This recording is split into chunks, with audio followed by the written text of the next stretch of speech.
How do you go from a guy with 2 girls falling in love with you down to 0 while begging for one of them to take you back? Season 7 of Love is Blind shows us exactly what happens when you're a guy with no game, combined with trapped, unresolved trauma. Spoiler warning, you may want to leave this video if you haven't watched Season 7. This guy Leo makes 5 critical dating mistakes that lead him to heartbreak, self-resentment, and total national embarrassment on Netflix. While this is embarrassing for Leo, we've all made some pretty embarrassing dating mistakes. Most of us not on national television, so let's have a little empathy. Now, mistake number 1, lack of qualification. Leo says he's here to fall in love and find his wife, but he fails to ask any relevant questions that actually help him determine if the girl is wife material. We're kind of talking about light stuff because it's just like, oh, we're talking about like how we eat dinner and stuff. But if we get married, like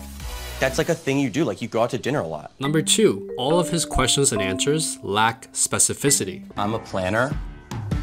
One of us has to have a brain. Oh my God. And what happens is it ends up making him come across as extremely cheesy. God, I have like a crush on you. I really do. You're clearly like really smart. Like, I know a lot about a lot of things, I think. I love that.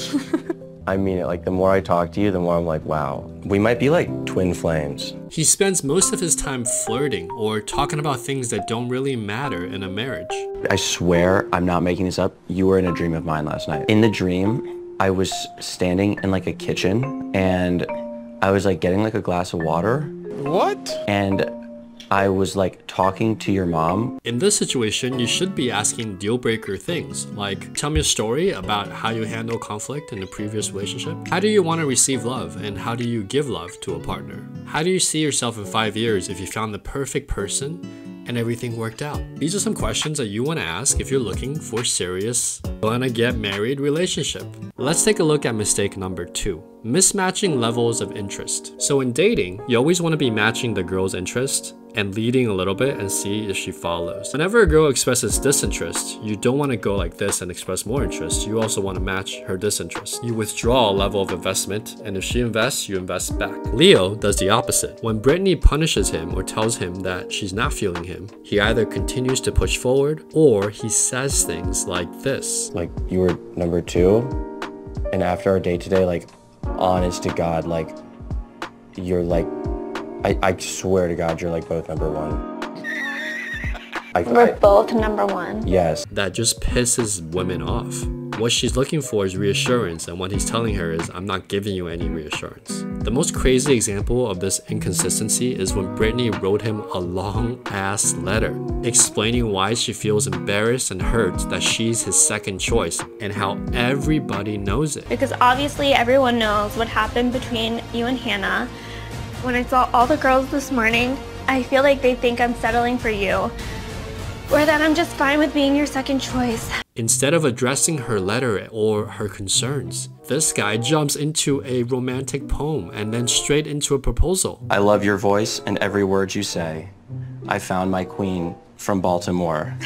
So stupid. So now it's time for me to ask, I am down on one knee. Will you marry me? She's saying, I'm disinterested, I'm fearful, and he's basically doing the opposite and adding even more investment. Why is he doing this? This is so weird. Well, this leads us to mistake number 3, unresolved past trauma. Leo keeps telling people that he's super rich. You come from a lot of money, right? Like you could just sit on your couch all day and play video games, but like you still took over your family's business. You still work all the time. In fact, this is like his main talking point, and he does it really annoyingly like this. I went to a country club, I went to private school, my college was paid for. I'm incredibly financially fortunate. People who are rich don't need to constantly tell you that they are rich. I grew up like very well off, really fortunate to be 30 years old and like really not like have to worry about money at all. Stop the cap. Like if I was in these pods and I was rich, I would hint a little bit at what kind of lifestyle I would like to have, but I don't want to tell her that I'm rich unless I want a trophy wife. Brittany's gonna be expensive. I have money. Oh man, I'm so rich, but like I don't want to talk about it. Oh, you know, I grew up, I was really privileged, I went to a good school. But here's the thing that most people miss. in my opinion. This level of obsession with like money and superficial stuff, it's just a surface level defense mechanism for deep trauma. If you listen to Leo carefully, his grandparents died unexpectedly from cancer. Then his mom died from cancer. Then his dad died from cancer. That is wild. I told you that a lot of them got cancer, right? Yeah. So, because I had all of these family tragedies, I got inheritance, like all at once and kind of, you know, relatively young. This business was thrown onto him when he was like a young kid. This level of pressure and loneliness, imagine if you were in his position. This huge family business, your grandparents suddenly gone, then your parents are gone, and you have all this responsibility. One of my biggest insecurities is that a girl only wants me like for money. If you had your parents die like that randomly, without warning, you would be traumatized too, right? And you're constantly worried that, oh my God, is this person gonna leave me? And when these emotions are trapped over a long period of time, they result in some pretty nasty behaviors in relationships. This is why Leo is afraid to make a decision. He wants to keep all his options open. I know she cares for me. She likes me for me. He's afraid to let any love or potential love go. I really like both of them so much. With Brittany, I feel so confident because of how open and honest we are with each other. But at the same time, like, yeah, I can see Hannah as the one. And because he's doing this, he's hurting both Brittany and Hannah. God forbid if I make a decision and it's not you, like you're even like more hurt or something, or like you seem like the kind of person who would want to like have discussed rings. Like I think that's something that's really important. Jesus Christ. Yeah, but not when my husband is asking another person the same question.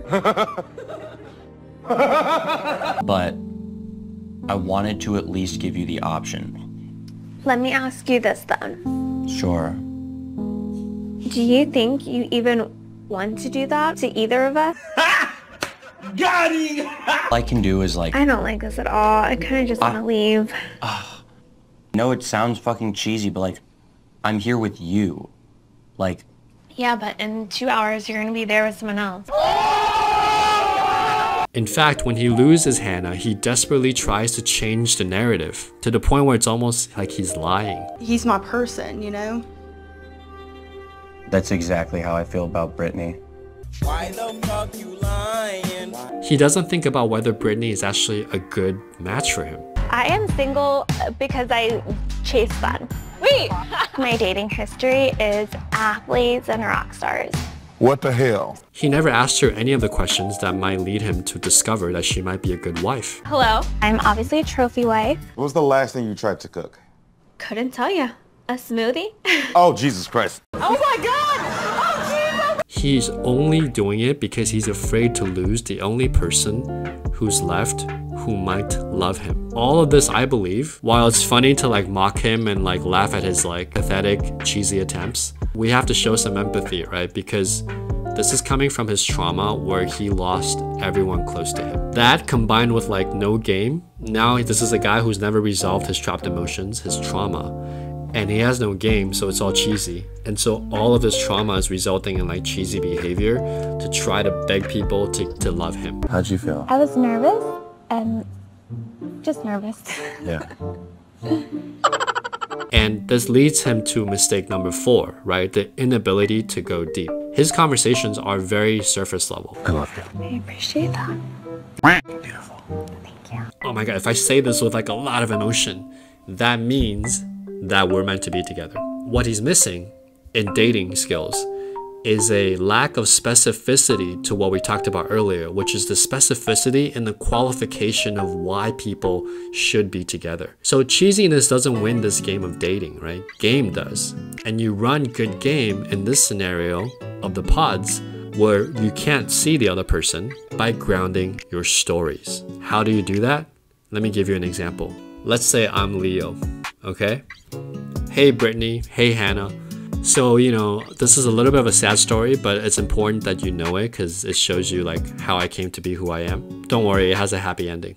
So my parents like unexpectedly passed away, then my grandparents passed away, and the family business was kind of on me. Fast forward a few years, like now I run the whole business, and I'm so grateful because I'm responsible for my family's legacy. I have all these people that work for me, and now I'm in a position in my life where I can take the time, you know, to find a partner who can share this with me. And outside of business, I have a lot of hobbies. I have free time, you know, when I'm not working, I'm doing XYZ, board games, blah, blah, blah, hobby 1, hobby 2. I would like to have my own family, obviously, and obviously given my history, I'm very, personal health is like super important to me, you know, so I get checkups every year, and it's important that my partner is super like aware and responsible for their health. What about you? How do you feel about what I just said? Okay. This level of communication is how you ground your story, where people start to understand what you're about and why you do the things that you do, okay? Not how much money you have. Money just a vehicle for what you want to do in life. And after I ground my story like this, Brittany will start to understand, oh, this is a guy who like, he's lost everyone close to him and he has an infrastructure and he wants to build like his own family of love. And then as Leo, I would qualify with questions like this. If you had no money, what would you do? Or if you had like billions of dollars in the bank, what would you do with your life, Brittany? And what I want to do is I want to qualify her to get to the truth of who she is. Leo's missing all these signs that Brittany wants to be a trophy wife, right? But he misses all of these questions that he should be using to qualify the girl. This is what a grounding sequence is from the beginning of the conversation to the 3rd or 4th date. You know what I'm about, right? I'm this guy who has some tragic accidents, but I came back stronger than ever. Now I'm looking for love in my life, and I'm responsible for my health and my finances, and I want to share that with someone with these criteria that match who I am, you see? Grounding sequences are super powerful. It's one of the things I teach my clients, and once you get it, you really do get it. They become more and more powerful each time you fire off one of these stories. And this is how the top 10% good looking guys get really good looking girls, because they're able to ground their stories in a way where women understand who they are. You just become more drawn to that person because they tell you their story in a way that gets you emotionally invested in them.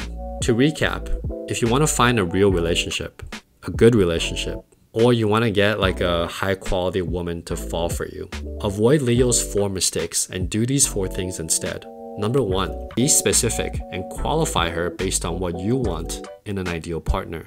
Number 2, match her level of interest in you or disinterest. Number 3, for those of you with traumatic pasts, go to therapy and resolve your past trauma before seriously dating again. Number 4, learn to ground your stories around who you are and why you do the things you do and why you care about the things you care about in life in a way that others understand and find attractive. When you don't ground your stories, you might get some early success, like Brittany here still saying yes to his proposal. Will you marry me? I feel weird. I was sitting down. I didn't know you were gonna ask. But there's always a disconnect. There's this incongruence of who you really are versus what you say you are, which leads to more suffering down the road. Something in my brain is not computing, like, holy shit, this stranger just asked me to marry him. So if you don't want to bomb like Leo here, if you don't have any trauma, hopefully, or you just want to date around, then get your dating skills handled. You know, check out the free resources and the links in the video description. And then check out this video right here that's going to help you further improve your social skills right over here. Enjoy.